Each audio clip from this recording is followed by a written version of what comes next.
আসসালামু আলাইকুম, ঈদ মোবারক। আজকে পবিত্র ঈদুল আজহার আর আজকের দিনে সবাই আর কি মহিমান্বিত এই দিনে সবাই নামাজ পড়ে আসার পর থেকে পশু কোরবানি করে, যার যার যে সামর্থ্য সেটাই করে আর কি। তো আমার ওই যে একটা ছাগল দিমো, এই জন্য ছাগলটা নিয়ে আসলি। এর এখন আসতেছে মোর ভাই আর কি একটা ভাজতে ভাই, তারপরে ওরা হচ্ছে জবাই করার পর এখন হারা বাড়িতে নিয়ে এসেন এটা, হারা ভাই বোন এখন এটাকে ছোলামো। আর মোর আমা এদিক হচ্ছে সাদা রুটি বানাছে, কারো এদিক কেমন করে আমি জানো না, আমার এদিকে তো অবশ্যই অবশ্যই সাদা রুটি বানায়, পোলাও রান্না করে আর কি, এটা আর কি ফেমাস। তারপরে কিন্তু হচ্ছে মোর ভাই কতদূর কি করলে তো দেখছো, ওর ফির প্রচন্ড জ্বর, মাইকে কাজটা যে করছে ওকে কয়ে কয়ে কাজটা আমাকে করছে। আর একটাই তো মোর ভাই অক্ত করবে লেগবে, আর লোকও পাওয়া যাচ্ছে না। আর বাইরেও কিন্তু এরকম গরু কাটাকাটি চলছে, আর ভুটিটা কিন্তু এরকম বেরোত ভালো করছে, আর এরকম কিন্তু মাংস কাটাকাটি এরকম চলছে। তো কে কীরকম করে ঈদ পার করলেন অবশ্যই কমেন্ট করে জানাবেন।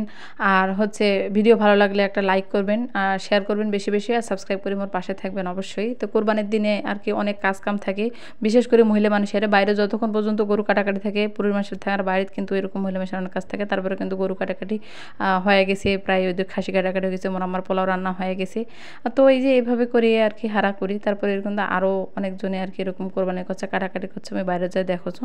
তো ঈদের আনন্দটা এরকমই হয়। আর তারপরে কিন্তু এটা যেটা মানুষ হোক দেয় আর কি, গরিব মানুষের হোক বা আত্মীয় স্বজনের হোক, সেটা ওইভাবে করে হারা অঠগোনায় বিলাই সিলাই দিই। তো ছোটো বাচ্চারা ঈদের দিনে অনেক আনন্দ করে। তো মোর ভাগিনী এলা সবাই আর কি খুব আনন্দ করছে। বাড়িতে এসে দেখছো মোর আম্মা অলরেডি কিন্তু গোস্ত চড়ে দিয়েছে, বিশেষ করে খাসির গোস্তটা আগে, কারণ এটা মুই খাম, এই জন্য। সবাই ভালো থাকবে।